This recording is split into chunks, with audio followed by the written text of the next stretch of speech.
अस्सलामु अलैकुम वरहमतुल्लाहि वबरकातुह। इन्नल हम्दुलिल्लाह नहमदुहु व नस्तईनुहु व नस्तगफिरुहु व नऊज़ु बिल्लाहि मिन शुरूरि अनफुसिना व मिन सय्यिआति अमालिना। मन यहदिहिल्लाहु फला मुदिल्ल लहु व मन युद्लिल फला हादिय लहु। व अशहदु अन ला इलाहा इल्लल्लाहु वहदहु ला शरीका लहु व अशहदु अन्ना मुहम्मदन अब्दुहु व रसूलुहु सल्लल्लाहु तआला अलैहि व अला आलिहि व सहबिहि व सल्लम तस्लीमन कसीरा। या अय्युहल्लज़ीना आमनुत्तक़ुल्लाह हक़्क़ तुक़ातिहि व ला तमूतुन्ना इल्ला व अंतुम मुस्लिमून।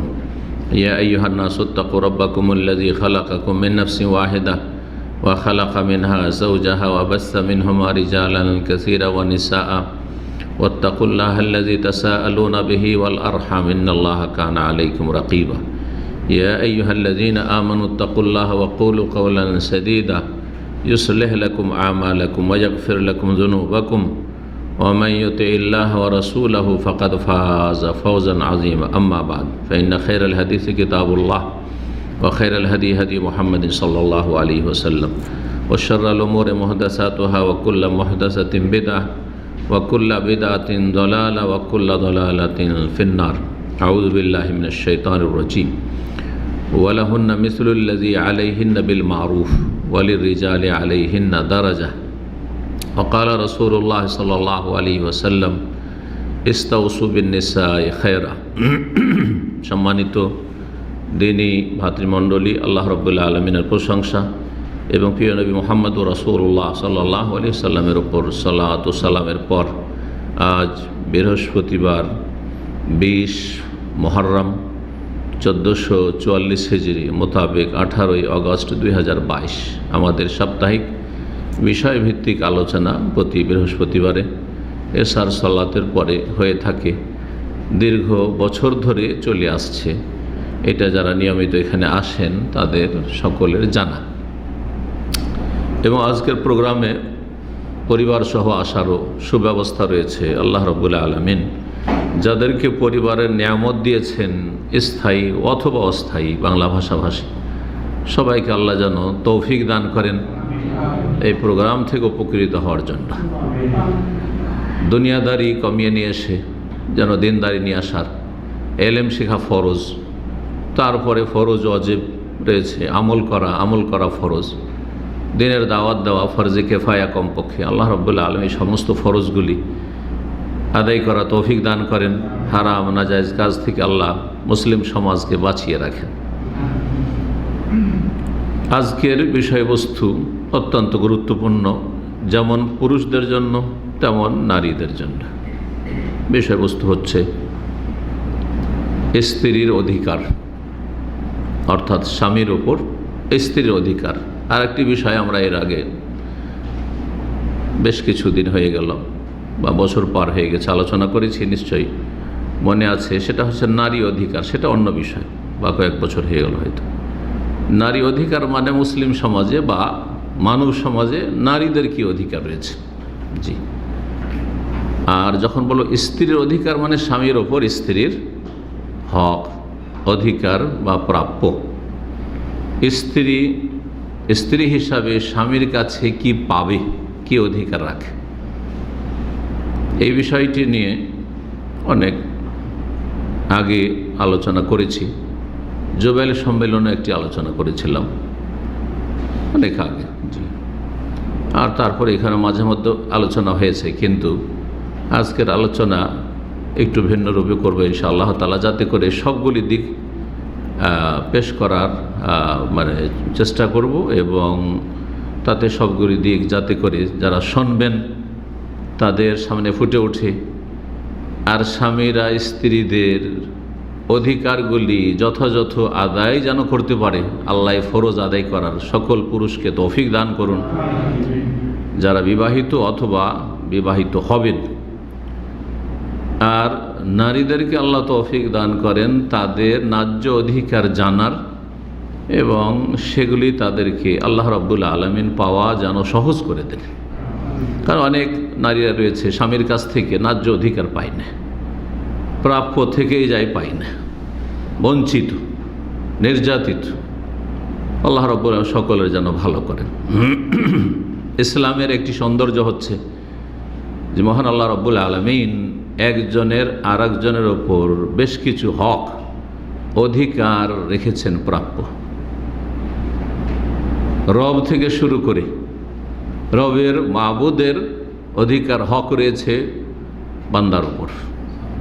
জি, বান্দা হক আদায় করবে তার মালিক আল্লাহ রাব্বুল আলামিনের,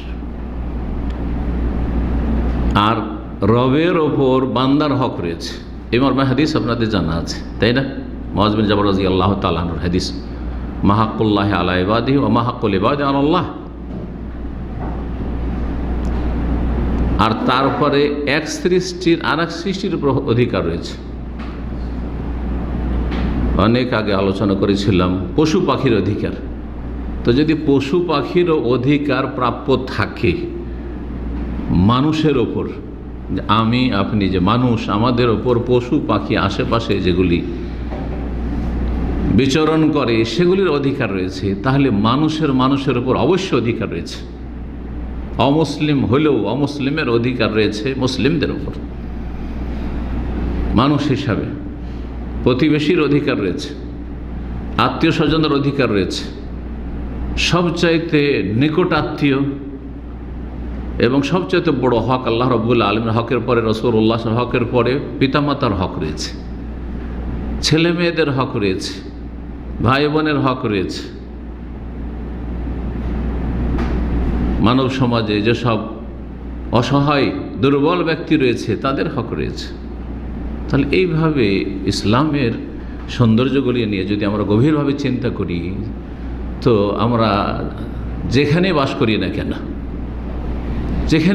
না কেন আমাদের আশেপাশে যারা আছে তাদের ওপর আমাদের হক রয়েছে, অধিকার রয়েছে, আর আমাদের ওপরও তাদের অধিকার রয়েছে। এই শিক্ষা একমাত্র ইসলাম দিয়েছে। এই জন্য যে ইসলাম হচ্ছে আল্লাহ রাব্বুল আলামিনের মনোনীত দিন, জীবন বিধান, জীবনের প্রতিটি ক্ষেত্রে দিক নির্দেশনা রয়েছে। তার একটি দিক হচ্ছে স্ত্রীর অধিকার স্বামীর ওপর। স্বামীরও অধিকার রয়েছে স্ত্রীর ওপর, কিন্তু স্ত্রীর অধিকারের গুরুত্ব স্বামীর ওপর আরও বেশি। একটি কথা শুনে রাখেন পয়েন্ট, কেন বেশি আয়াতটি পড়ি তারপরে বলছি। শুরু করেছি যে আয়াত দিয়ে। আল্লাহ রাব্বুল আলামিন সূরা বাকারা আয়াত নম্বর 228 ইরশাদ করেছেন, ওয়ালাহুন্না মিসলুল্লাযী আলাইহিন্না বিল মারুফ ওয়ালিররিজালি আলাইহিন্না দারাজা। ওয়ালাহুন্না মানে স্ত্রীদের জন্য, লিন্নিসা স্ত্রীদের জন্য, ওয়ালাহুন্না মিসলুল্লাযী আলাইহিন্না বিল মারুফ, ওই রকমই অধিকার রয়েছে তাদের জন্য, ওই রকমই অধিকার রয়েছে, অনুরূপ অধিকার রয়েছে যেমন তাদের ওপর নারীদের ওপর স্বামীদের হকের ক্ষেত্রে, অধিকারের ক্ষেত্রে দায়িত্ব রয়েছে। কি বুঝলেন আয়াতের তরজমা থেকে? যে যেমন স্বামীরা অধিকার রাখে, হক রাখে স্ত্রীদের ওপর, ঠিক তেমনি একবারে অনুরূপ মিসলুল্লাযী ওই রকমই হক রয়েছে, অধিকার রয়েছে স্ত্রীর কার ওপর? স্বামীর ওপর। তাহলে অধিকারের দিক থেকে পরস্পরের হক রয়েছে। হকগুলি সব সমান সমান না, আর হকগুলির ধরন একই রকম না, হকগুলির কোয়ালিটি একই রকম নয়, কিন্তু হক রয়েছে। যেমন আপনারা মুসলিম, দুইজন মুসলিম, আপনি মুসলিম সেও মুসলিম, যেমন এই ব্যক্তির ওপর আপনার হক রয়েছে মুসলিম হিসাবে, তেমন তার হক আপনার উপর রয়েছে, ঠিক ওই রকম। কিন্তু ধরনের দিক দিয়ে পার্থক্য হইতে পারে, ছেলে মেয়েদের ওপর বাপ মায়ের যেমন অধিকার, বাপ মায়ের উপর ছেলে মেয়েদের না ধরন আলাদা আলাদা। বাপ মায়ের দায়িত্ব এক ধরনের, ছেলে মেয়েদের ক্ষেত্রে নাবালক নাবালিকা থাকলে তখন দায়িত্ব এক রকমের, বা বড় হয়ে গেলে বা ছেলেদের ক্ষেত্রে ভিন্ন দায়িত্ব, মেয়েদের ক্ষেত্রে ভিন্ন দায়িত্ব,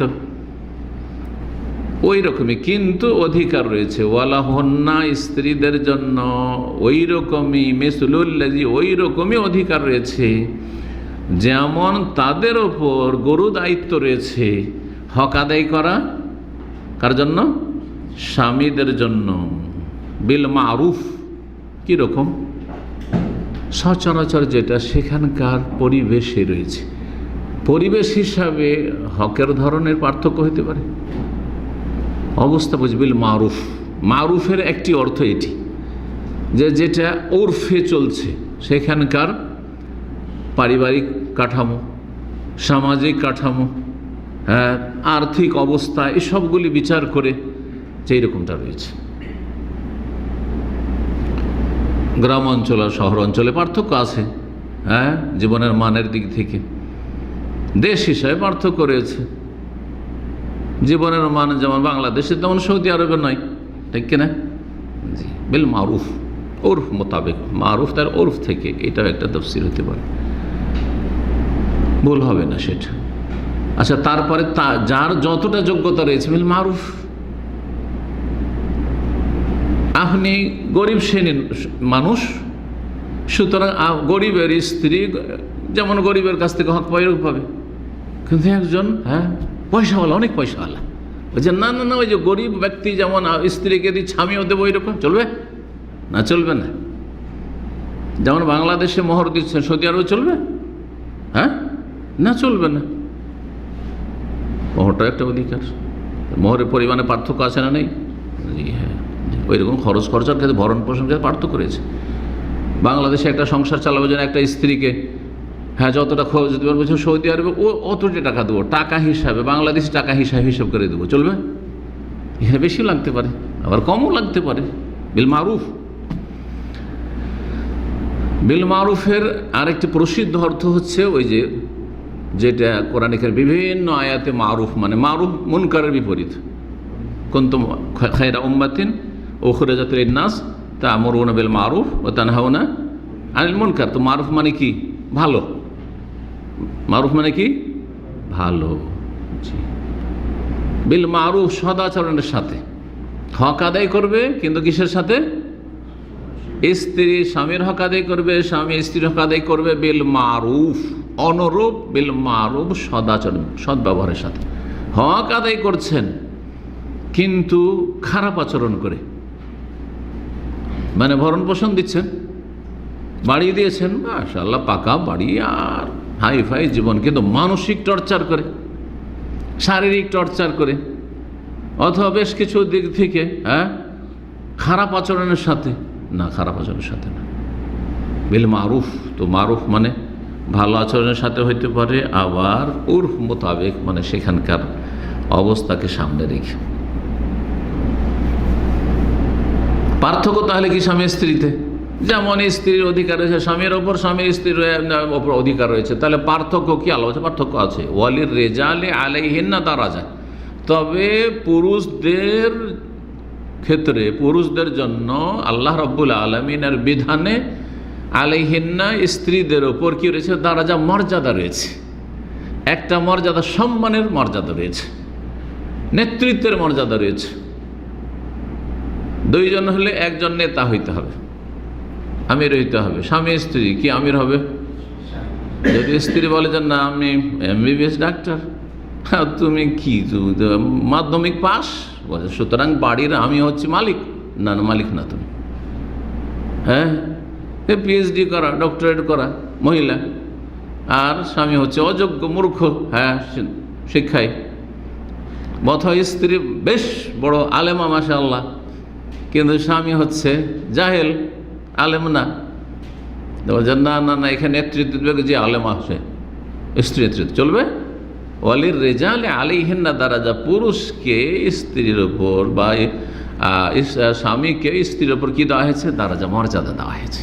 আল্লাহ আর রিজাল কাওয়ামুন আলান নিসা, কি জন্য মর্যাদা দেওয়া হয়েছে? দুটো কারণ আল্লাহ বয়ান করেছেন এই আয়াতে, যে আয়াতটির কথা এখন বলছে। আর রিজাল কাওয়ামুন আলান নিসা, পুরুষরা নারীদের উপর কি হচ্ছে? নেতা, কর্তা। বিমা ফাদ্দালাল্লাহু বা'দাহুম আলা বা'দ, কারণ একটি কারণ হচ্ছে যে আল্লাহ সৃষ্টিগতভাবে একে অপরের ওপর শ্রেষ্ঠত্ব দিয়েছেন, ফজিলত দিয়েছেন। পুরুষকে যেইভাবে মানসিক শারীরিক যোগ্যতা দিয়ে আল্লাহ সৃষ্টি করেছেন, মানসিক শারীরিক দিক থেকে নারীরা অতটা যোগ্য না। জীবনে যে ঝুঁকিগুলো নিয়ে রুজি রোজগার করতে পারে এবং বরদাস্ত করতে পারে, বাইরে, ঘরের বাইরে একজন পুরুষ একজন নারী পারে না। আবার এর বিপরীত নারীরা ছেলে মেয়েদের প্রতিপালনে এবং রান্নাঘরে পাকশাকের ক্ষেত্রে, সংসারের কাজে, ঘর বাড়ি যত্ন করে রাখা, পরিচর্যা, ছেলে মেয়েদের দিনে যদি 50 পায়খানা করে, ছেলে অসুস্থ, মা বিরক্ত হবে না, স্ত্রী আপনার বিরক্ত হবে না। কিন্তু আপনাকে 2 বার যদি সাফ করতে হয় তো মাথা খারাপ হয়ে যাবে, 2-4 দিন যদি পাক করতে হয় তো মাথা খারাপ হয়ে যাবে। কাপড় চোপড় যদি সাফ করতে হয়, প্রবাসীরা বলে যে প্রবাসে 2টো কাজ সবচাইতে কষ্টকর। একটা হচ্ছে কাপড় পরিষ্কার করা, আর একটা হচ্ছে পাকশাক করা। যে পাকশাক যায় না, দীর্ঘদিন অভিজ্ঞতা হয়ে গেছে, বলছে আমাকে খুব ইজি লাগে, সেটা ব্যতিক্রম সেটা। কিন্তু যেইভাবে রিস্ক নিয়ে বাইরে দৌড়াদৌড়ি ছোটাছুটি করে লাভ দিয়ে দৌড় দিতে দিতে ট্রেনে চেপে গেলেন, দৌড় দিতে দিতে ট্রেন থেকে নেমে গেলেন, মহিলা পারবে? যেভাবে ঝুলছেন আপনি, যেভাবে বাসের ওপরে উঠে যাচ্ছেন, ছাদে উঠে যাচ্ছেন, না সফর করছে, পারবে? মহিলা পারবে না। যেভাবে মানুষের কাছে গিয়ে আপনি মানে ওই রকম ঝুঁকির সম্মুখীন হইলে আপনি মোকাবেলা করছেন সাহসের সাথে, মহিলা ভ্যাঁ করে কান্না শুরু করে দেবে। দেখ না, বাস কান্নাটাই শেষ পুঁজি। স্বামী স্ত্রীতে লড়াই ঝগড়া করতে করতে এক পর্যায়ে স্বামী তো গরম হয়েই আছে, ওর গরমই থামে না, আর স্ত্রী কাঁদতে শুরু করলো, যতই বড় পিএইচডি করা হোক আর ডাক্তার হোক না কেন, ঠিক না? শেষ পুঁজি হচ্ছে কান্না করা, না আত্মহত্যা করে নেওয়া। রাখবোই না তো ওর সাথে অশান্তি, যখন এত জীবনটাই রাখবো না, শেষ পুঁজি হচ্ছে আত্মহত্যা করা, না হলে কান্না করা। এটা পুরুষরা করবে না সাধারণত। জি, অলির রিজাল আলিহিনা দারাজ বেমা ফদ্দালাল্লাহ, আল্লাহ ফজিলত দিয়েছেন পুরুষকে। অবেমা আনফাকু, আর দ্বিতীয় শ্রেষ্ঠত্বর বা নেতৃত্বের কারণ, নেতৃত্ব কেন পুরুষকে দেওয়া হলো? অবেমা আনফ, যেহেতু তাকে খরচ করতে, ব্যয় বহন করতে হবে, বাড়ি দিতে হবে তাকে, খাওয়া দাওয়ার খরচ দিতে হবে তাকে, যা সংসার খরচ সব দিতে হবে স্বামীকে। স্ত্রীর যতই বড় অঙ্কের স্যালারি থাকে না কেন, স্ত্রী 1 লাখ টাকা মাসে পায়, আপনি অনুমতি দিয়ে চাকরি করার, আর আপনি মিসকিন, আপনি 25,000 টাকা ইনকাম করতে পারেন না মাসে, আপনাকে খরচ চালাইতে হবে সংসারে, আপনাকে বাড়ি বানাইতে হবে, আপনার স্ত্রীর কোনো দায়িত্ব নেই। এটা হচ্ছে ইসলাম। তার ব্যক্তি মালিকানা আছে, তার টাকা পয়সাতে আপনার লোভ করার কোনো অধিকার নেই। সে যদি মায়া করে, দয়া করে, অনুগ্রহ করে, এহসান করে, আর যদি সংসারে কিছু যদি শেয়ার করে, সেটা আলাদা কথা, সেটা ঠিক করো। এটা আর একটা ফিকহি ভিন্ন বিষয়, যে যদি কোনো স্ত্রী চাকরি করে তাহলে সংসারের বাইরে ধরেন 8 ঘন্টা ডিউটি করে, সংসারে বেশ কিছু কাজ রয়েছে যেগুলো ব্যাহত হচ্ছে, সেজন্য স্বামী চাকরি করতে বাধা দিতে পারে, অথবা চাকরি করলে একটা কম্প্রোমাইজ আসতে পারে। ঠিক আছে, 8 ঘন্টা তুমি বাড়ির বাইরে তুমি চাকরি করছো, ইনকাম করছো, তাহলে তুমি এতে একটা অংশ নাও, সেটা ভিন্ন বিষয়, সমঝোতা ভিন্ন বিষয়, কিন্তু তার বেতন আপনার বেতন না। অনেক মহিলা আছে জাহিল আমাদের সমাজে। একজন স্কুলের মাস্টার মহিলা তো 1 বছর আগে বলছে যে শেখ, আমাকে মেসেজ দিয়ে বলছে, শেখ আমি আমার চাকরি করতে চাই না, কিন্তু আমার স্বামী বলে যে চাকরি করো, আমার বাপ বলে চাকরি করো। এরকম অনেক মহিলা আছে ধার্মিক হয়ে গেছে, চাকরি করতে চায় না,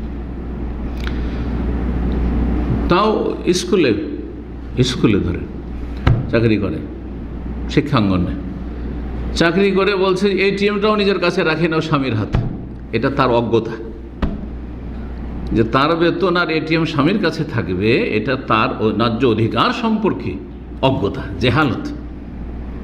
এইভাবে কেউ এই কাজ করবেন না যে আমার এটিএম, একজন পুরুষ মানুষ আমার স্ত্রীর কাছে থাকে। আপনি এক পাগল, আর ওই মহিলাও পাগল যে বলছে আমার এটিএম কত স্যালারি আসছে না আসছে আমি কোনো খবর রাখি, আমার স্বামীর কাছে থাকি। পাগল এগুলো সব, দিন সম্পর্কে জাহিল। জি, আল্লাহ বোঝার তৌফিক দান করুন। জি, কি বলছিলাম, একটি কথা বলতে চেয়েছিলাম যে স্বামীর হক রয়েছে স্ত্রীর ওপর, স্ত্রীর হক রয়েছে স্বামীর ওপর, কিন্তু স্ত্রীর হকের গুরুত্ব স্বামীর হকের চাইতেও বেশি। স্ত্রীর হক আদায় করার গুরুত্ব স্বামীর হক আদায় করার চাইতেও বেশি গুরুত্বপূর্ণ। কারণটা শুনে না ভালো করে, ওলামায়ে কেরাম যেটা বয়ান করেছেন, রহস্য এ আয়াতের তাফসীরে, যে স্বামীর যদি হক আদায় করতে স্ত্রী অবহেলা করে, অনেক মহিলারাই করে, স্বামীর হক আদায় করেন না, সংসারের কাজ ভালোভাবে করে না, ছেলে মেয়েদের পরিচর্যা ভালো করে করে না, ধরেন অলস, এমনকি পাক শাক করে দেন, আপনি আসবেন তাহলে একসাথে মিলে সহজে করবে, তাহলে পাক শাক হবে, খেতে পাবেন। না হলে কোনো দিন এমন বাইরে থেকে আসলেন কাজকাম করে আর খাবার দাবার রেডি আছে এরকম পাচ্ছেন না, এমনও অকেজো মহিলা আছে। বিভিন্ন ক্ষেত্রে দায়িত্বহীনতা, স্বামীর হক আদায় করে না। ধরেন স্বামীর যদি হক আদায় না করে স্ত্রী, তাহলে স্বামী কি করতে পারবে? ঠিক আছে, তুমি হক আদায় করতে পারছো না, সুতরাং আমি আরেকটা বিয়ে করে নেব। অধিকার আছে না নেই? অধিকার আছে, আরেকটা বিয়ে করে নেব যাতে আমার হক আদায় হয়, আমার এই কাজ কামগুলি হয় যেগুলি তোমার দায়িত্ব ছিল, তুমি করছো না। অথবা হক আদায় করছো না, তালাক দিয়ে দেবো, তাও জায়েজ। এমন হক আদায় করছে না যে হক আদায় করা জরুরি, ন্যায্য অধিকার আপনার যদি না দেন তালাক দিতে পারেন। এটা আছে না নেই? এর বিপরীত স্ত্রীর হক যদি স্বামী আদায় না করে, অধিকাংশ স্ত্রী হচ্ছে অসহায়। যাব কোথায়? বাপের বাড়ি থেকে চলে এসেছি, এক সংসারে চলে এসেছি, এখান থেকে তালাক নিয়ে যাই, সবাই বলবে তালাক প্রাপ্ত, নিশ্চয়ই কোনো দোষ আছে, না হলে কেন তালাক দিয়েছে বা তালাক হয়েছে। এটা সমাজ কি না? সমাজের এটা বাস্তব চিত্র, ঠিক না? সুতরাং জুলুম বরদাস্ত করে হক আদায় করে না, দুর্ব্যবহার করছে, জুলুম অত্যাচার করছে, মানসিক, শারীরিক, আর্থিক সব দিক থেকে, তারপরেও সে স্বামীর ঘরে জুলুম বরদাস্ত করে অসহায়, আল্লাহর কাছে অন্তর্থ অভিযোগ করে অথবা অভিযোগ না করে যে অবস্থায় দুঃখে কষ্টে থেকে যাচ্ছে, থাকছে না। কিন্তু স্বামীতে তো এমন নাই, স্বামী তো এরকম কাজ করে না সাধারণত, সব ক্ষেত্রে ব্যতিক্রম রয়েছে। এই জন্য স্ত্রীর হক আদায় করা স্বামীর ওপর আরও বেশি গুরুত্বপূর্ণ, যেহেতু তোমার কাছে সে তার বাবা মায়ের সংসার ছেড়ে, যেখানে 18-20 বছর মানুষ হয়েছে, কত আদর যত্নে মানুষ হয়েছে, সেখান থেকে অসহায় হয়ে তোমার ঘরে হাজির হয়েছে। সুতরাং তুমি যদি তার সহায় না হও আল্লাহর পরে, তুমি যদি তার পাশে না দাঁড়াও, তুমি যদি তার হক আদায় না করো, তাহলে সে যাবে কোথায়? সে দুর্বল। এবং নবী করিম সাল্লাল্লাহু আলাইহি ওয়াসাল্লাম বলেছেন যে ইন্নামা তুনসারুনা ওয়া তুরযাকুনা বিদুআফাইকুম, তোমাদের সমাজে, মানব সমাজে যারা দুর্বল অসহায়, তাদের ওসিলাতে তোমাদেরকে রিজিক দেওয়া হয়। নারী জাতি দুর্বল পুরুষের তুলনায়, কচি কাঁচা ছেলে মেয়ে, যার ছেলে মেয়ে বেশি দুর্বল অসহায়, অথবা কমই আছে কিন্তু যতটা আছে ততটা তো দুর্বল। আপনার ছেলে মেয়ের ওসিলাতে আল্লাহ আপনাকে রিজিক দিচ্ছেন, না হলে আপনার আল্লাহ অসন্তুষ্ট, আপনি পাপী, আপনার জন্য রিজিক দেন না আল্লাহ রাব্বুল আলামিন।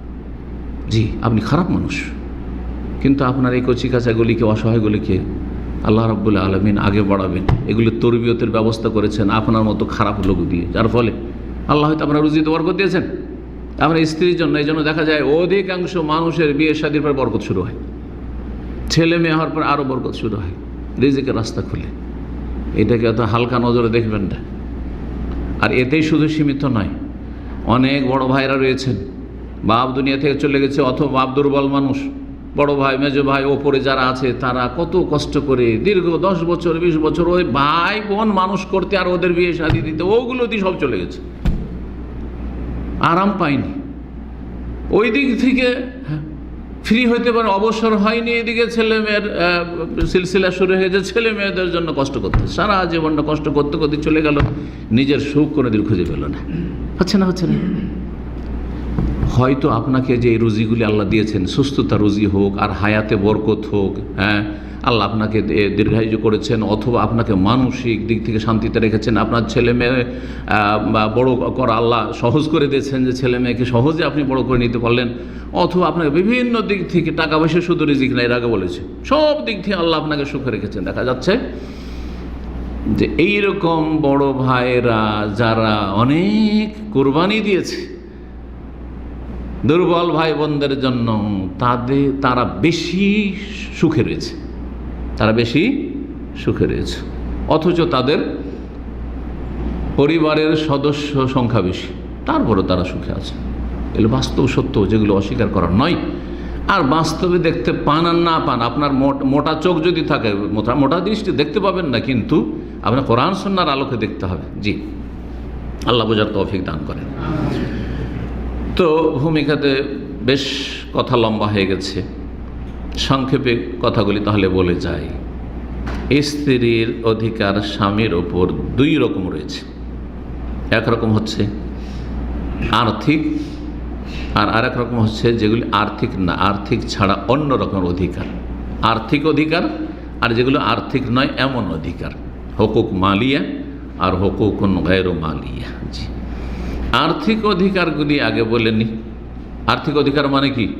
মানে অর্থ দিয়ে হকগুলি আদায় করতে হবে, পয়সা দিয়ে হকগুলি আদায় করতে হবে। স্বামীর ওপর ফরজ পয়সা দিয়ে স্ত্রী সে হকগুলি আদায় করবে। তার প্রথমটি হচ্ছে যখন বিয়ে করছেন আপনি, আকদ হচ্ছে, কবুল হচ্ছে, ইজাব কবুল হচ্ছে, আমি কবুল করলাম। প্রথম সেটা হচ্ছে মাহর। মাহর আরবিতে সাদাক মানে হচ্ছে যেটা আমরা নিজের ভাষায় মোহর বলে থাকি, মোহর। আর মোহরানা উর্দু মিডিয়াম, ওইটা মোহরানা হয়ে গেল উর্দু মিডিয়াম। আর মাহর আরবিতে সেটি হচ্ছে মোহর, মোহর দেওয়া। জি হ্যাঁ, সেই মোহরের পরিমাণ সর্বনিম্ন নির্ধারিত নয়, যেমন হানাফি মাযহাব 10 দিরহাম রয়েছে, এটাও কোনো সহিহ হাদিস নয়। সর্বনিম্ন যে কোনো কিছু হইতে পারে, যে কোনো উপকার হইতে পারে, যে কোনো বেনিফিট হইতে পারে। আর সর্বঊর্ধ্বেও কোনো একটা লিমিটেশন নেই, পরিমাণ যে এতর বেশি চলবে না। কোটি কোটি টাকা কেউ মোহর তলব করতে পারে আর মোহর দিতে পারে। পয়সা আছে, কোটি কোটি টাকা মোহর দিচ্ছে, হ্যাঁ। আবার 10 টাকাও মোহর দিতে পারে, স্যান্ডেল জুতাও মোহর দিতে পারে, কোরআন শিক্ষা মোহর দিতে পারে। নবী সাল্লাল্লাহু আলাইহি ওয়াসাল্লাম অনেকগুলো হয়েছে না, হয় নাই? জি, স্যান্ডেল দিয়ে বিয়ে হয়েছে, দুটো স্যান্ডেল দিয়ে, তারপরে কোরআনের তালিম, কোরআনের শিক্ষা, অমুক অমুক সূরা মুখস্থ করিয়ে দাও, যাও বিয়ে দিয়ে দিলাম, সেটাই হয়েছে বেনিফিট। ঠিক আছে, আমার মেয়েকে টিউশন পড়িয়ে দাও, আমার মেয়েকে কোরআনের হাফেজা বানিয়ে দাও, এটাই মোহর। তোমার অসুবিধা নেই, যেমন ইত্তেফাক হবে, চুক্তি হবে, মোহর দিতে হবে। এই মোহর দেওয়া কি সুন্নাত, মুস্তাহাব, ফরজ। নগদ দেওয়া সুন্নাত, মোহর দেওয়া ফরজ, কিন্তু মোহর নগদ দেওয়া হচ্ছে সুন্নাত। আর ধার সুন্নত নয়, কোনো সাহাবী ধারে বিয়ে করেননি, স্পষ্ট ভাষায় শোনেন। এই যে ধারের মোহর ভারত বাংলাদেশে, বেদাতের দেশে, সৌদি আরবে নেই। এখনও সৌদি আরব বিয়ে শাদীতে একটা বিয়েতে জিজ্ঞাসা করে দেখেন যে তোমাদের মোহর যে 1 লক্ষ রিয়াল বাঁধা হয়, এতে কত টাকা ধার থাকে, কত টাকা বাকি, একটাও খুঁজে পাবেন না আপনি। সুন্নতের দেশ, এটি হচ্ছে তাওহীদের দেশ, কোরআন এবং হাদিস উপর আমল করার দেশ। আর এখন পর্যন্ত কোনো হাদিস আমি খুঁজে পাইনি, এখন পর্যন্ত ফোকাহাদের ব্যক্তিগত ইজতিহাদি মত ছাড়া, ইজতিহাদি মতামত ছাড়া আর কিছু পাওয়া যায় না। ইজতিহাদি মতামত কি? যে আপনার কাছে একটা কোনো কিছু কিনলাম, যেমন মনে করেন যে একটা গাড়ি কিনলাম, ঠিক আছে, গাড়িটা আমি নগদ ক্যাশ দিয়েও কিনতে পারি, আবার ধার বাকিও তো কিনতে পারি। যে ভাই তা টাকা তো এখন নেই, তো গাড়িটা দিয়ে দেন, বিশ্বাস করেন তো? ভাই বিশ্বাস, অবশ্যই বিশ্বাস করি। তো ঠিক আছে, আপনাকে মাসের মাসে এত করে দেবো, অথবা 6 মাস পরে একবারই দিয়ে দেবো, জায়েজ আছে কিনা? ঠিক ওই রকমই ফোকাহারা ইজতিহাদ করেছে যে মোহর দিতে হবে, আর মোহর বাকি রাখলে এইরকম। কিন্তু বাকির নামে ফাঁকিবাজি, এই যে আমাদের দেশের সমাজ যেটা ইসলামের উল্টো দিকে চলেছে বিভিন্ন ক্ষেত্রে, আকীদার ক্ষেত্রে, সুন্নাহর পাবন্দির ক্ষেত্রে, সুন্নাতের জায়গায় বিদআত, আকীদার জায়গায় তাওহীদের জায়গায় শিরক, আর সুন্নতি আমলের জায়গায় মানুষের খেয়াল খুশি ফতোয়ার ওপর আমল, এগুলোকে ব্যাপক আকার দিতে হবে না, এটাকে সীমিত করার চেষ্টা করতে হবে, সীমিত করার চেষ্টা করতে হবে, এমনটা না হয়। সুতরাং আপনাদের প্রত্যেককে বদ্ধপরিকর হইতে হবে যে আমার পরিবার যতগুলি বিয়ে হবে, আমার থেকে শুরু করে, হ্যাঁ, আমার নেতৃত্বে সবগুলিতে নগদ মোহর হবে। নগদ মোহরে যেই পরিবার রাজি হবে, ঠিক আছে, নগদ দিতে পারবো 50,000, আর তোমার 5 লাখ টাকা তুমি বাঁধবে, আমি নগদ দিতে পারবো, সুতরাং তোমার পরিবারে বিয়ে করবো না, বিয়ে দেবো না। হ্যাঁ, সহজ বিষয়, আমরা তাই করছি, আমরা তাই করছি আমাদের পরিবারে, আলহামদুলিল্লাহ রাব্বিল আলামিন। আর আমার শ্বশুর পরিবারে আমার বিয়ের 34 বছর হয়ে গেল, কোনো একটা বাকিতে বিয়ে হয়নি, আর এখনো হয় না।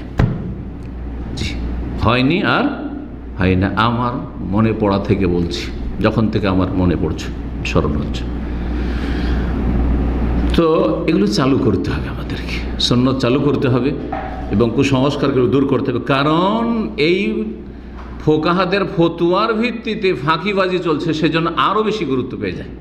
কারণ 5 লাখ টাকা বেঁধে দিল, দেওয়ার সময় কিছু দিল না, মরার সময় বলছে যে মাফ করে দে।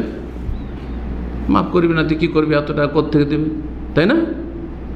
হ্যাঁ, হারাম এটা।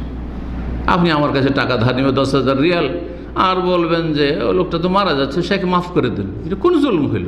আপনার দুনিয়ার সংসার চলছে, সব চলছে, আর বলছে মাফ করে দেন। কিসের মাফ করে দেন? জমি আছে, জায়গা আছে, দেওয়ার মতো জায়গা আছে, এমন না যে ভিটে মাটি বিক্রি করতে, ভিটে মাটি ছাড়া যা কিছু সব বিক্রি করে ঋণ দেন। কোন ইসলামে আছে যে ভিটে মাটি সব ঠিক রেখে জমি জায়গা সব ঠিক রাখবেন, আর আপনি যদি অতিরিক্ত ইনকাম করতে পারেন তাহলে ধার শোধ করবেন, আপনি ঋণ পরিশোধ করবেন? এটা কোথায় আছে ইসলামে এই অবকাশ? এত সহজ বিষয় নয়। আপনার শুধু ভিটে মাটি যে 2-3টা রুম লাগে, ধরেন স্বামী স্ত্রী আর ছেলে মেয়ে নিয়ে, এই কয়টা ছাড়া বাকি আশেপাশে ধরেন 1 বিঘা জমির উপর বাড়ি আছে, বাকিটা বিক্রি করেন। 2 কাঠা 3 কাঠার উপর বাড়ি আছে, ওইটা শুধু থাকবে, তারপর ঋণ পরিশোধ করেন, না হয় জান্নাত পাবেন না আপনি, শহীদ হইল। এটা হচ্ছে ইসলাম। সেটা মোহর হোক আর অন্য কিছু হোক। জি, তো মোহরের বিষয়টি বলছিলাম। আল্লাহ কোরআনে এই নির্দেশ, ওয়াতুন নিসা সাদকাতিহিন্না নেহলা, তোমরা স্ত্রীদেরকে তাদের মোহর দিয়ে দাও স্বতঃস্ফূর্তভাবে, খুশি হয়ে মোহর দিয়ে দাও। এই নয় যে বাসের ঘরে পায়তারা শুরু করলেন যে তোমার বাবা তো 5 লাখ টাকা চাপিয়ে দিয়েছে, কোথা থেকে দেব? ই তো ভাবছে যে এর কাছে তো আমি বন্দি হয়ে এসেছি, প্রথম রাতে যদি এর সাথে ঝামেলা পাকিয়ে দিত গেলাম। হ্যাঁ, সেই রাতেও সাহস করতে পারছে না যে মাফ করবো না এই কথা বলতে, আর মরার সময় তো বলার কোনো অবকাশ নেই। সমাজের লোক কী বলবে, গ্রামের লোক কী বলবে, যে কত খারাপ মহিলা, স্বামী মারা যাচ্ছে আর মোহর মাফ করলো না, ঠিক না? আউযুবিল্লাহ, সমাজ আমাদের অনইসলামিক সমাজ। লা হাওলা ওয়ালা কুওয়াতা ইল্লা বিল্লাহ। মোহর দেওয়া ফরজ। 2 নম্বর আর্থিক অধিকার, তা হচ্ছে ভরণ পোষণ, সুকনা আর নাফাকা। সুকনা আর নাফাকা, তবে দুটোকে 2 বারে বলি। একটা হচ্ছে নাফাকা, কি দেওয়া? তার খরচ, পোষ খরচ, মানে তার খাওয়া খরচ দেওয়া, খাওয়া খরচ দেওয়া। জি, এটাকে নাফাকা বলা হয়। সমস্ত ওলামায়ে কেরামদের ইজমা রয়েছে এই মাসলায়। হানাফি, শাফি, মালিকি, হাম্বলি এমন কেউ ইখতিলাফ করেনি যে স্ত্রীর খরচ দেওয়া সুন্নাত, মুস্তাহাব। সবাই বলছেন ফরজ, সমস্ত ওলামায়ে কেরামগণ। স্ত্রীর খরচ দেওয়া, খাওয়া খরচ দেওয়া, পানীয় খরচ দেওয়া ফরজ। জি হ্যাঁ, কিন্তু একটি শর্ত লাগিয়েছেন ওলামারা। শর্ত হচ্ছে স্ত্রী যাতে করে স্বামীর সাথে বসবাসে প্রস্তুত থাকে, স্বামীকে সম্ভোগ করার সুযোগ দেয়। স্ত্রী যদি বলে যে না, আমি তোমাকে বিয়ে করেছি কিন্তু আমি আমার বাবার বাড়ি থাকবো, অথবা আমি আমার স্কুলের পাশে আমার বাসায় থাকবো, তুমি কোথায় আছো, তুমি পারলে আসো, না হলে না, তখন আলাদা বিষয়। খরচ দিতে হবে যতক্ষণ পর্যন্ত সম্ভোগের সুযোগ দিচ্ছে স্ত্রী সম্ভোগ। যদি সুযোগ না দেয়, না তোমার কাছে যাব না, তোমার রুমে যাব না, তোমার বিছানায় যাব না, তাহলে তখন যে খাওয়া দাওয়া খরচ রয়েছে সেটা আর ফরজ ওয়াজিব থাকবে না কার ওপর? স্বামীর ওপর। কারণ এই যে খাওয়া দাওয়া খরচ দিচ্ছে, কিসের নিশ্চয় দিচ্ছে? এমনি এমনি মাথায় বোঝা চাপিয়ে নিয়েছে, কাঁধে? না না, ওঠেই না। তার এগনিস্টে আল্লাহ তাকে কিছু দিয়েছে, সেটা হচ্ছে স্ত্রী সম্ভব। যখনই তার প্রয়োজন হবে, যদি মাজুর না থাকে, এমন না যে অপারগে, তাহলে অবশ্যই স্বামীর ডাকে সাড়া দিতে হবে। এই বিষয়গুলি অবশ্যই একজন মহিলাকে জানতে হবে। মহিলা এমন খারাপ আচরণ করে যে খবরদার তুমি আমার কাছে আসবে না, খবরদার আমার গায়ে হাত দেবে না, আর বলবে যে আমার খরচ দাও, ভরণ পোষণ দাও, না, ওঠি না।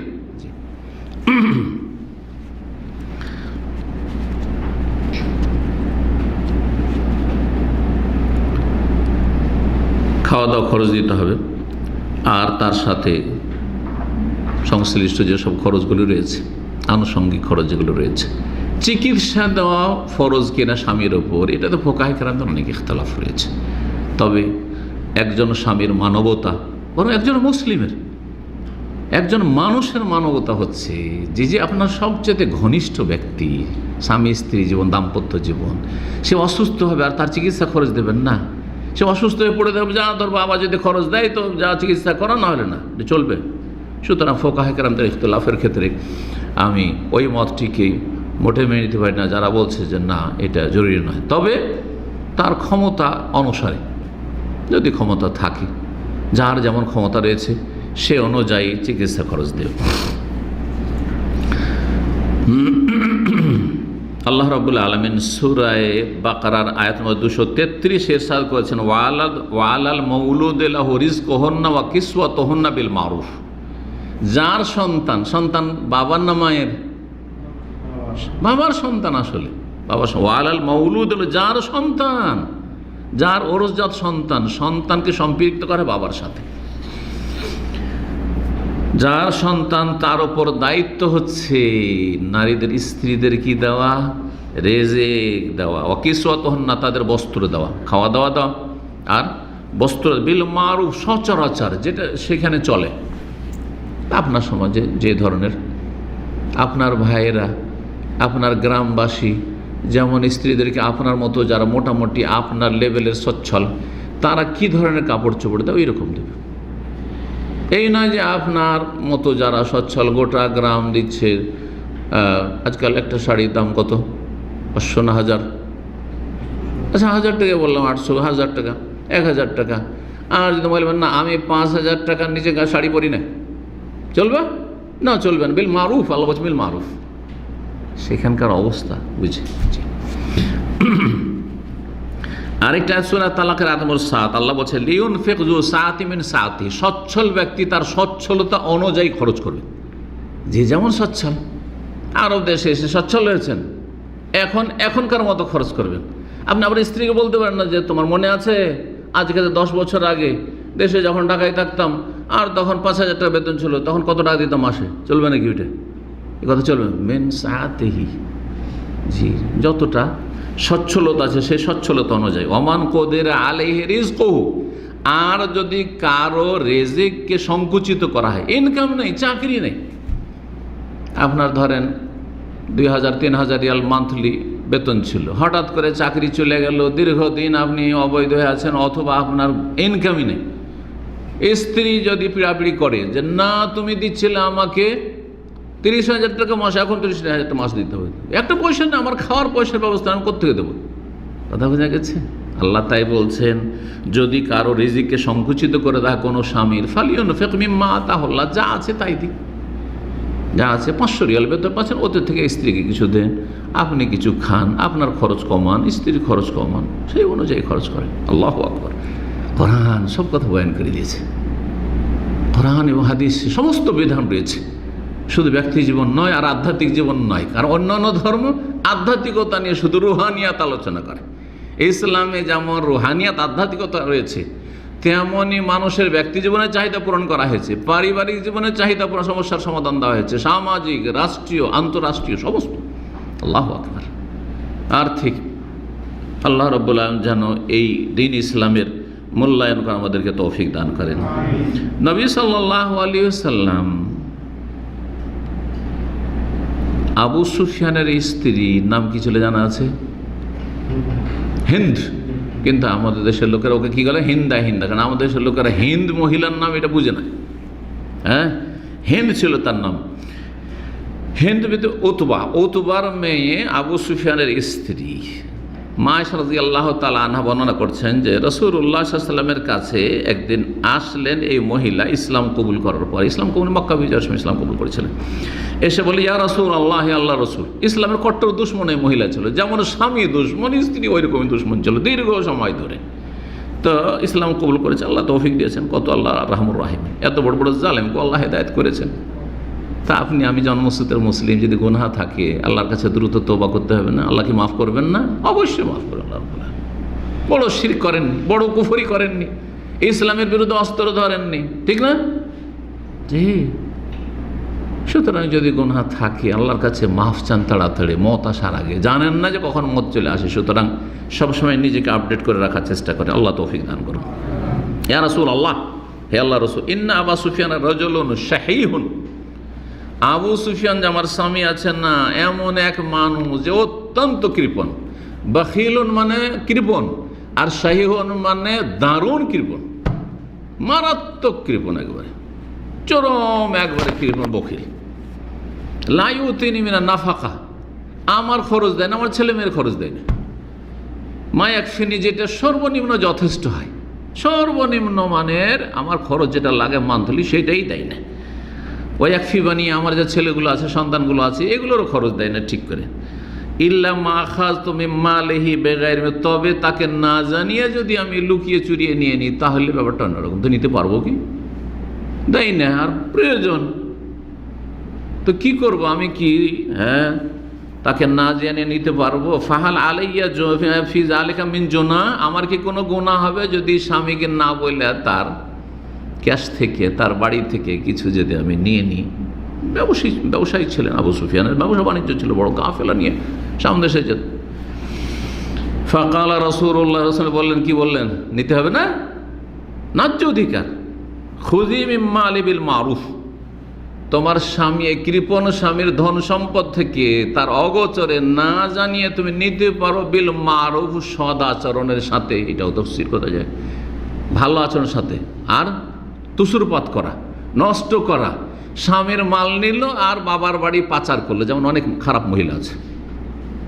আপনার টাকা এখান থেকে যাচ্ছে, ওর বোনকে গয়না কিনে দিচ্ছে, হ্যাঁ, তার বড় দুলা ভাইকে, তো ওর বিয়ে লেগেছে বাপের বাড়িতে, ইচ্ছাধীন আপনার 25-50 হাজার টাকা দিল ধসিয়ে। এ অনুমতি কে দিল?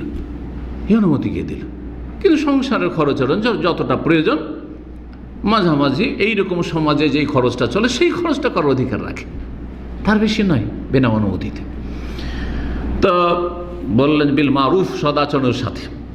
আর বিল মারুফ মানে প্রথাগতভাবে সেখানকার প্রথায়, সেখানকার সমাজে যেমনটা নেওয়া আছে। মক্কায় সেই যুগে তোমার আশেপাশে যেসব মহিলারা কতটা খরচ তাদের লাগে, ওই হিসাবে তুমি নেবে, ওই রকম নেবে, তার চাইতে বেশিও নেবে না, তার চেয়ে কমও নিতে বলছি না। বিল মারুফ, সহিহ বুখারী হাদিস, সহিহ মুসলিমের হাদিস। জি হ্যাঁ, নবী করিম সাল্লাল্লাহু আলাইহি ওয়াসাল্লাম আরও বলেছেন, সহিহ মুসলিমের হাদিস 1218 নম্বর, ফাত্তাকুল্লাহ ফিন নিসা, নারীদের ক্ষেত্রে আল্লাহকে ভয় করো। জি, বিদায় হজে এই ওসিয়ত করেছিলেন, ইত্তাকুল্লাহ ফিন নিসা, আল্লাহকে ভয় করো নারীদের ক্ষেত্রে। কারণ নারীদের ক্ষেত্রে প্রতিক্রিয়ার ভয় নেই, জুলুম করে দিল, মেরে দিল, মার খাওয়ার ভয় নেই। সাধারণত যেসব স্বামীরা দুর্বল আর মার খাওয়ার ভয় আছে, সহজে মারবে স্ত্রীকে। যদি জানে যে আমার স্ত্রী আছে ওই রকমই জাঁদারালি, যদি আমি একবার মারি তো 2বার মারবে আমাকে, তাহলে সাহস করবে মারতে? কখনো সাহস করবে না। কিন্তু অধিকাংশ মানুষ মনে করে যে আমি স্ত্রীকে মেরে দিলে কী করবে আমার, ওয়ালা ইয়াখাফু উকবাহ, কোনো ভয়ের মনে নেই তার। হ্যাঁ, দাম্ভিকতা কাজ করছে, আর তারপরে সে সিনিয়র নিজেকে মনে করছে। ইত্তাকুল্লাহ ফিন নিসা, নারীদের ক্ষেত্রে আল্লাহকে ভয় করো। ফাইন্নাকুম আখাযতুমুহুন্না বিআমানিল্লাহ, আল্লাহর আমানতের ভিত্তিতে তুমি আছো, আল্লাহ তোমাকে দিয়েছে সেই পরের একটা মেয়ে তোমার জন্য, ওই যে কবুল বলেছে, ওই যাব বলেছে, ওর মাধ্যমে আল্লাহ হালাল করেছে, নাহলে তোমার সাথে কোনো সম্পর্ক ছিল না, ওর তোমাকে চিনতো না, জি কোনো সম্পর্ক ছিল না তার সাথে। আল্লাহর এটি আমানত, আমানতে খেয়ানত করবে না। ওয়াস্তাহলালতুম ফুরুজাহুন্না বিকালিমাতিল্লাহ, আল্লাহর কালিমার মাধ্যমে, যে কবুল করার মাধ্যমে তাদের লজ্জা স্থান হালাল করেছো, হালাল হয়েছে, না হলে হালাল নয়। ওইটার নাম জেনা ছিল, যেটা তোমার সহবাস। হালাল যেটাতে নেকি হচ্ছে, সেটা তোমার জেনা ছিল, ব্যভিচার ছিল। যদি এই সম্পর্ক আল্লাহ বৈধ না করতেন, ওয়ালাকুম আলাইহিন্না, আর তোমাদেরও কিছু হক রয়েছে তাদের উপর। তারপরে বলেছেন, যা কথা লম্বা হয়ে যাবে, সেই জন্য আজকে স্বামীদের হকগুলি যে হাদিসের অংশে এসেছে সেগুলি আজকে বয়ান করছি না।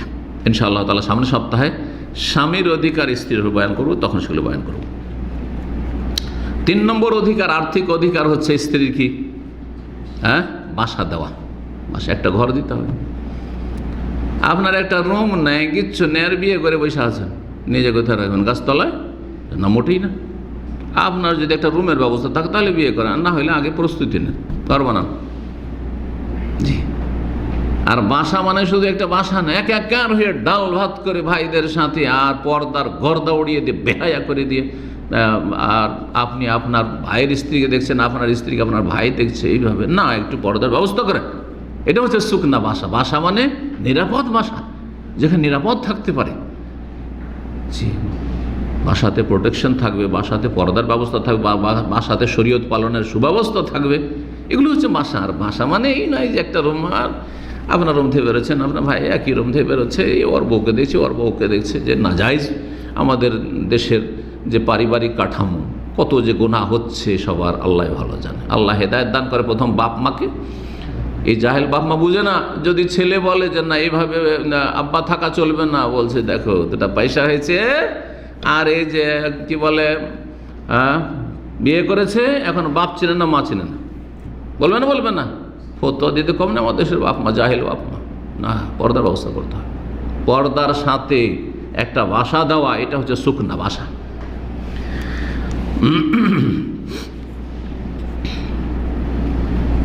আল্লাহ রাব্বুল আলামিন সূরা তালাকের আয়াত নম্বর 6 ইরশাদ করেছে, আসকিনুহুন্না মিন হাইসু সাকানতুম উজদিকুম। স্ত্রীদেরকে তোমরা বাসা দাও, বাসস্থান দাও। আসকিনুহুন্না, বাসস্থান দাও। মিন হাইসু সাকানতুম, যেখানে তুমি বসবাস করবে। তুমি পাকা বাড়িতে থাকছো আর একটা টিনের বাড়ি তৈরি করে দেবে না, তোমার যে বাড়ি সেই রকম মাপের বাড়ি হতে হবে। আপনার বাড়ি হচ্ছে পাকা বাড়ি, অথবা পাকা বাড়ি আপনি করতে পারবেন আর আপনি একটা খড়ের ঘরে রেখে দিয়েছেন যেখানে নিরাপত্তাহীনতায় ভুগছে, না, ওটি চলবে না। মিন হাইসু সাকানতুম উজদিকুম, তোমাদের আর্থিক যোগ্যতা অনুযায়ী আল্লাহ রাব্বুল বলেছেন। এই তিনটি হক আর্থিক হক, আর 3-4টি হক সংক্ষেপে বলে নিই, কি যেগুলো আর্থিক হক নয়। আর্থিক হক নয়। প্রথম হক হচ্ছে যদি একাধিক স্ত্রী থাকে তো ইনসাফ করা, সুবিচার করা। 2টো স্ত্রী, 3টে স্ত্রী আছে, বিয়ে করেন ভালো কথা, কিন্তু শর্তগুলি পুরা করতে হবে। আমি এর আগে সংক্ষেপে বয়ান করেছি। একটা হচ্ছে ইমানি শক্তি, কি একটা হচ্ছে ইমানি শক্তি, একটা হচ্ছে শারীরিক শক্তি, একটি হচ্ছে আর্থিক শক্তি। ইমানি শক্তি কি? যে আপনি আল্লাহর এতটা ভয় করেন, পরকাল বলে এতটা ভয় করেন যে আপনি বিয়ে করার পরে কারোর সাথে অবিচার করবেন না। বড় স্ত্রীর চাপে পড়ে ছোট স্ত্রীকে তালাক দেবেন না, হ্যাঁ, জালেম। বড় স্ত্রীর চাপের মুখে আসবেন না। আর ছোট স্ত্রী পেয়ে গিয়ে আর ও বুড়িকে কি আর ভালো লাগে, এটাও করবেন না, এটাও করবেন না। কথা বোঝা গেছে না? জি হ্যাঁ, ইমানি শক্তি, ইমান এত মজবুত। আমার ইমান মজবুত। আমাদের ছাত্রদের অনেকে দেখা যায় এত ইমান মজবুত নিজে বলে বিয়ে করার ক্ষেত্রে যে আমাদের কি ভয় লাগে, যে বাবুরি মাঝে মাঝে চিন্তা করে হতেও পারে যে আমাদের ছাত্রদের ইমান আমাদের চাইতে বেশি মজবুত, হ্যাঁ, কিন্তু দেখা যাচ্ছে বাস্তবে গিয়ে এই প্রমাণ দিতে পারে না তারা। আল্লাহ হেদায়েত দান করুন। জি,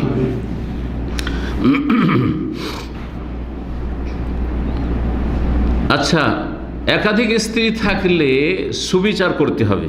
কোন ক্ষেত্রে? আর্থিক ক্ষেত্রে। দুজনকে খরচ দেবেন, আচ্ছা সমান সমান টাকা দিতে হবে নাকি? না, যার যতটা খরচ লাগে, যার যতটা খরচ হয়। একজনের বাচ্চা আছে, আরেকজনের বাচ্চা নেই, সমান দেবেন। অলংকার দিবেন তখন সমান দেবেন, অলংকার দিবেন তখন সমান দেবেন। আগে যা দিয়ে দিয়েছেন, এই নয় যে আগে যত তোমাকে দিয়েই রেখেছি অতটা আগে পূরণ করি ছোট স্ত্রীকে চলবেন। এখন থেকে সব শুরু হবে, এখন থেকে শুরু হবে। জি, এটা অনেকে বুঝে না। 10 ভরি আমার বড় স্ত্রীর কাছে আছে, আগে 10 ভরি পুরা করি ছোট স্ত্রী, তারপর ওকে দেওয়া শুরু করব। দেখা যাচ্ছে যে মরে গেল 10 বছর পুরা করতে পারে, আর কিছুই দিল না বড় স্ত্রীকে, এটা চলবে? যেদিন থেকে বিয়ে সেদিন থেকে ইনসাফ শুরু হয়েছে। এখন সামান নিয়ে আসবেন, ঘড়ি নিয়ে আসবেন, 2টো ঘড়ি নিয়ে আসবেন, মোবাইল নিয়ে আসবেন, 2টো মোবাইল নিয়ে আসবেন, একই ধরনের মোবাইল নিয়ে আসবেন, ঠিক আছে? এইরকম। না, তোমাকে তো এর আগে 3টে মোবাইল দিয়েছি, বড় স্ত্রীকে বলছেন, আর একে তো এই প্রথম একটা দিলাম, ওর জন্য শুধু মোবাইল নিয়ে এসছেন, ওর জন্য কিছু নিয়ে আসেন না, চলবে না। এখন থেকে শুরু হবে ইনসাফ। তো আর্থিক দিক থেকে খাওয়া দাওয়ার ক্ষেত্রে যার যেমন প্রয়োজন, চিকিৎসার ক্ষেত্রে যার যেমন প্রয়োজন, আর সময় দেওয়ার ক্ষেত্রে একদিন যদি ওকে সময় দেন, আরেকদিন, এজন্য নবী সাল্লাল্লাহু আলাইহি ওয়াসাল্লাম কি করতেন? পালা নির্ধারণ করতেন। পালা, আজকে অমুকের পালা, আজকে অমুকের পালা, আজকে অমুকের পালা, আজকে পালা। জি, বাড়ি পালা নির্ধারণ করতেন। জি, রাত্রি যাপনের ক্ষেত্রে দিনে এদিক সেদিক যেতে পারেন, দিনে যেমন বাইরে যেতে পারেন, দিনে অমুকের কাছে গিয়ে দেখা সাক্ষাৎ করে আসতে পারেন, কিন্তু সহবাস করবেন আগে দিনে গিয়ে। রাতে তো যেতে পারবেন, রাতে তো অমুকের পালা আছে, তো মনটা চেয়েছে দিনে চলে যায়, না এটা করবেন না। তাই এমনি যান, এমনি গিয়ে দেখা সাক্ষাৎ করেন। নবী সাল্লাল্লাহু আলাইহি ওয়াসাল্লাম সকালবেলা একটা চক্কর দিতেন, 9 স্ত্রী একসাথে ছিল, খোঁজ খবরটা সকালবেলা নিয়ে নিলেন। আবার আসর পরে সবগুলির বাড়িতে যেতেন, আর একটু 10 মিনিট 15 মিনিট কিছুক্ষণ বসলেন, আর কথাবার্তা বললেন একটু, আর কথা মিন গায়রে মাসিসিন, সব হাদিসে রয়েছে মিন গায়রে মাসিসিন, স্পর্শ করতেন না। জি, মানে সহবাসে যেতেন না, কিন্তু কাছাকাছি হইতেন। জি, আদর স্নেহ করতেন, গল্প করতেন, আর তারপর তখন বেরিয়ে গেলেন। কিছু তারা দিলে, কিছু খেলেন, কেউ দুধ দিল, কেউ মধু দিল, যে মধুর হাদিস রয়েছে। জি, তারপর চলে আসলেন। খোঁজ খবরটা সন্ধ্যাবেলা নয়, রাত্রি যার পালা আছে তার কাছে এসে। আচ্ছা, রাত্রি যে যাপন করবেন সেই ক্ষেত্রে সহবাসের সংখ্যা তো সমান হইতে হবে। ফিকহি মাসলা অনেক আছে তার মধ্যে। তার মানে ছোট স্ত্রীর সাথে প্রতি রাতে সহবাস হয়, যখন ওর পালা থাকে তো বড় স্ত্রীর সাথে ওইটা হইতে হবে। অত বড় স্ত্রীর সাথে আজকে রাত 2বার হয়ে গেছে, সুতরাং ছোট স্ত্রীর কাছে দুবার হইতে হবে সহবাস, এমনটা না। না, কারণ সহবাসের বিষয়টি মানুষের ইখতিয়ার অনেক সময় থাকে না, ইখতিয়ারে থাকে না। মানুষ সেই ক্ষেত্রে স্বাধীন নয় যে আমি যতবার ইচ্ছা পূরণ করে দেবো, দুবার পূরণ করে দেবো, অনেক সময় পারবে না। কিন্তু সময়ের ক্ষেত্রে পারবে, যে 1 রাত ওর কাছে দেখেছি, 1 রাতের কাছে থাকবে, 3 রাত ওর কাছে দেখেছি, 3 রাত ওর কাছে থাকবে, পারফেক্ট সময় দেওয়ার ক্ষেত্রে পারবে। এই নয় যে সারাদিন এক স্ত্রীর কাছে থেকে গেল আর রাত্রি এখানে শুধু কাটাইতে আসলো, এইরকমটা করবে না। হ্যাঁ, বাইরে থাকলে অসুবিধা নেই, বাইরে থাকলে বড় স্ত্রীর বাড়িতেও নেই, ছোটো স্ত্রীর বাড়িতে নেই। আর যদি খোঁজ খবর নিতে হয় যে সকাল বিকাল খোঁজ খবর নেবো, তো বড়োটারও খোঁজ নেবে, ছোটোটারও খোঁজ নেবে। ঠিক,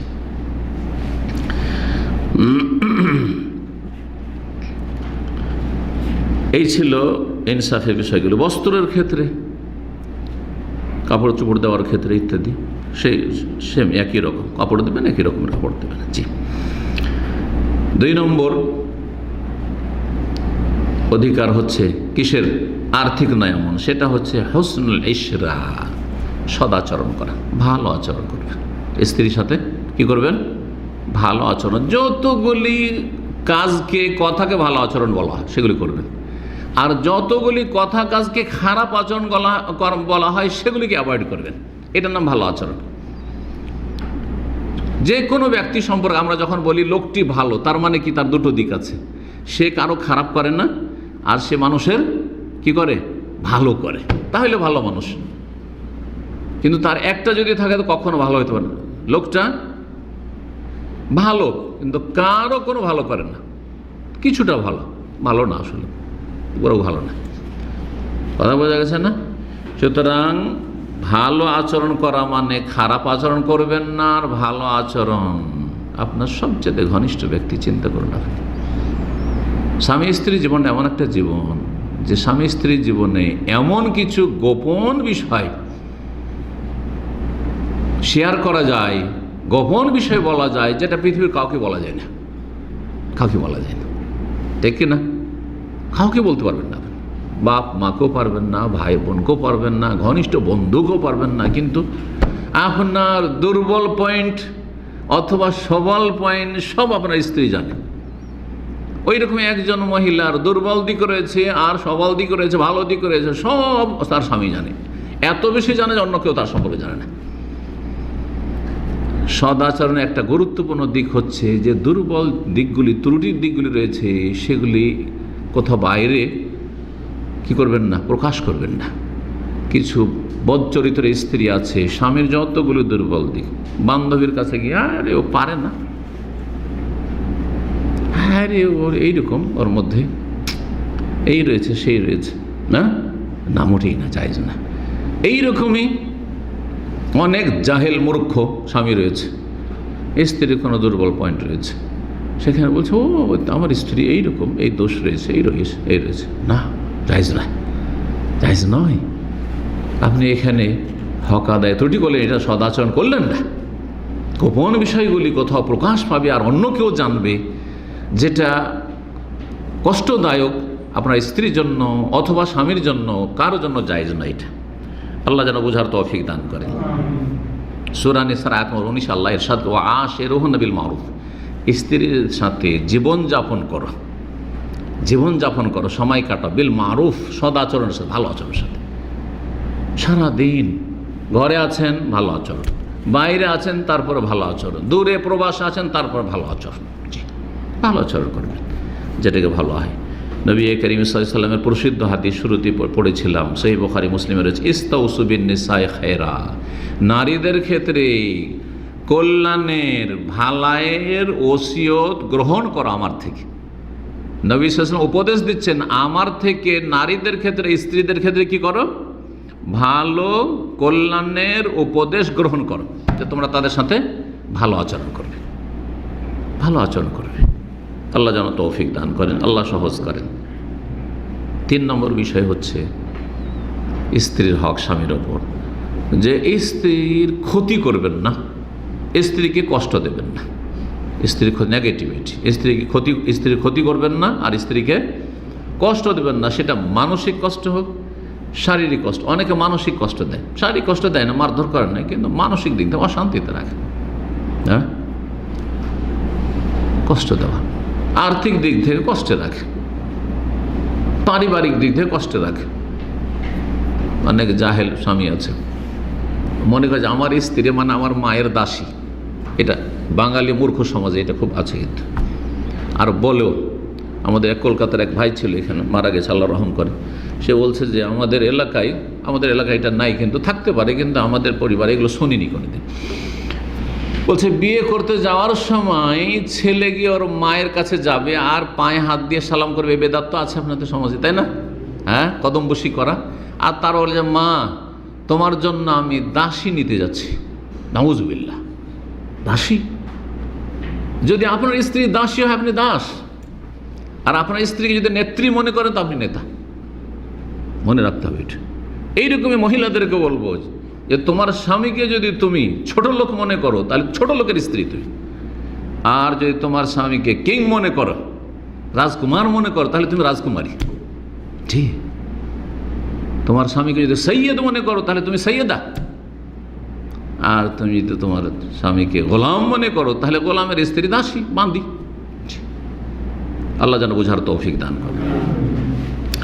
ক্ষতি করবে না, এটি শুধু স্বামী স্ত্রীর জীবনে নয়, যে কোনো মানুষের সাথে, এমনকি অমুসলিমের সাথে। এটি ইসলামের একটি কায়দা, নীতিমালা, ব্যাপক অর্থপূর্ণ নীতিমালা। এই মর্মে হাদিস রয়েছে রাসূলুল্লাহ ইবনে মাজার 2340 নম্বর হাদিস, লা দারারা ওয়ালা দেরারা, তুমি নিজে কারো ক্ষতি করবে না আর নিজেও কারো দ্বারা ক্ষতিগ্রস্ত হবে না। জি, লা তাযলিমুনা ওয়ালা তুযলামুন। সুদের বিধান বয়ান করতে গিয়ে আল্লাহ বলছেন যে তোমরা জুলম করবে না আর জুলমের শিকার হবে না, তোমাদের সাথে জুলম করা হবে না।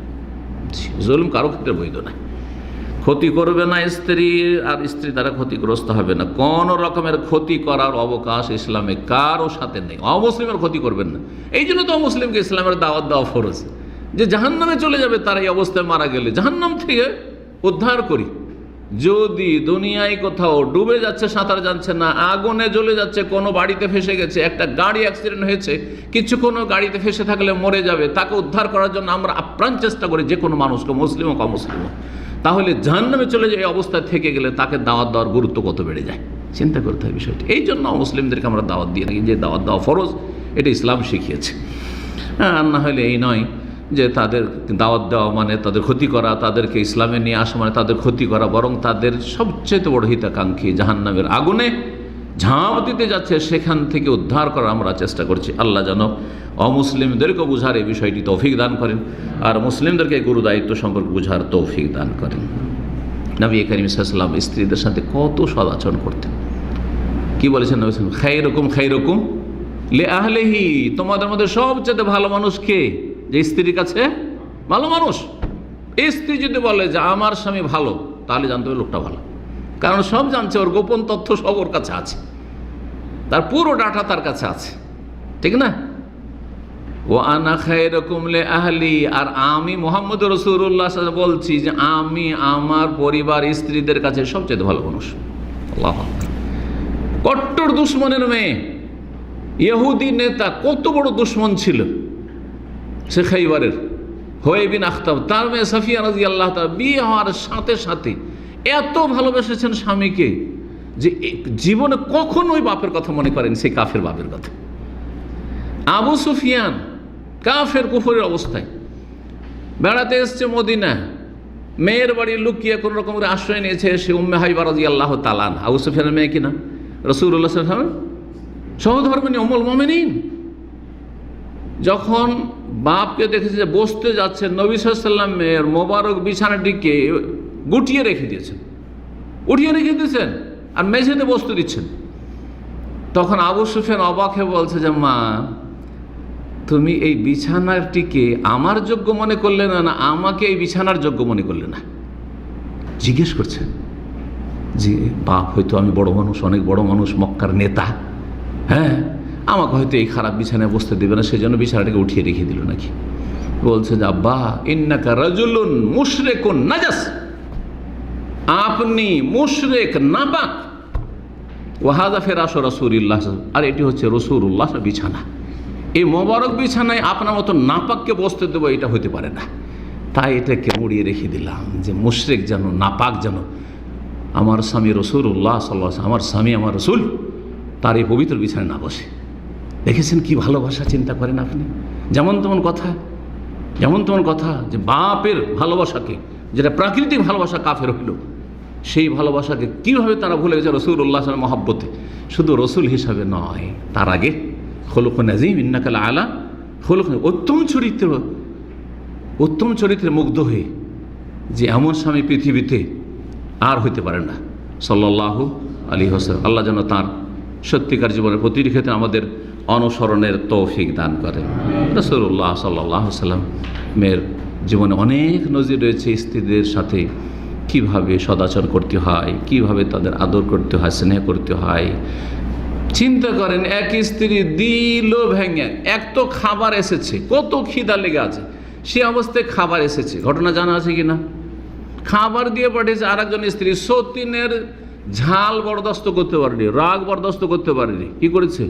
হঠাৎ করে সেই খাদেমের হাতে বাড়ি মেরেছে আর পড়ে গেল, পেয়ালাটি ভেঙে গেল, যে তরকারিটা নিয়েছিল সেটাও নষ্ট হয়ে গেল আর পেয়ালাও ভেঙে গেল। আমরা কি করতাম? প্রথম তো জুতা মারতাম, তাই না?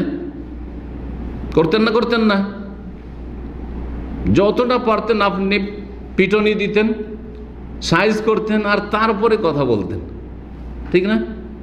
কিছুই বললেন না। কেন এটা করলে, কেন কথাটিও বলেননি। নবী সাল্লাল্লাহু আলাইহি ওয়াসাল্লাম বললেন, গারাত উম্মুকুম, তোমাদের মায়ের আত্মমর্যাদাবোধ জেগে উঠেছে, গায়রাত চলে আসছে, বরদাস্ত করতে পারেনি সতীনের ঝাল।